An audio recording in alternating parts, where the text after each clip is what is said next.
So I'll just quickly show you guys donning the M3 with the 1.75 inch chassis.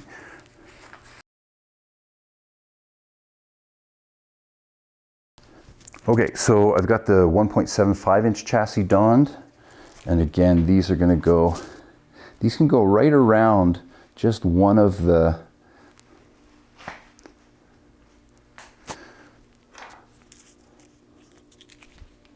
layers. You can do it on the inner layer, the outer layer, doesn't really make a difference.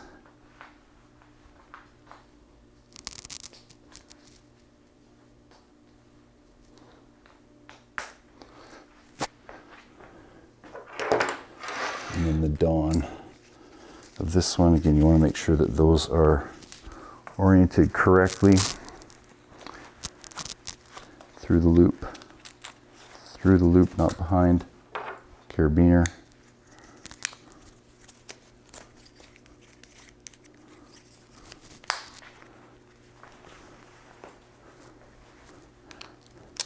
Note, this is the way you want to do it. You want that the strap to go around the inside of the leg and then come back and clip up on the outside.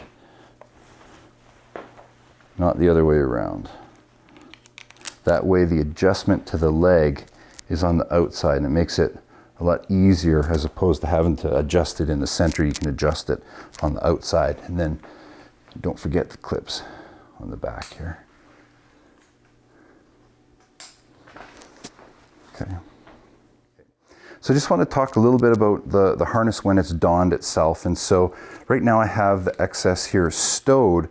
You can pull that out so you can loosen the leg loops or tighten the leg loops. You can even just leave that dangling if you want, the ability to always snug it up. That's no problem there.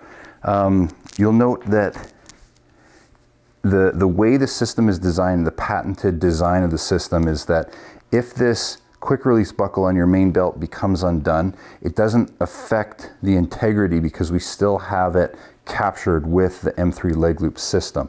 So that's the benefit of the M3 system, is that we have the convenience of a quick release buckle on our main belt that we can then convert into a harness system, but that buckle is not isolated. This is the patented system that captures that buckle so that if it inadvertently comes undone, you still have the safety. It doesn't compromise the integrity of the harness. Because that's the big concern with a quick release buckle on the main belt of a harness system.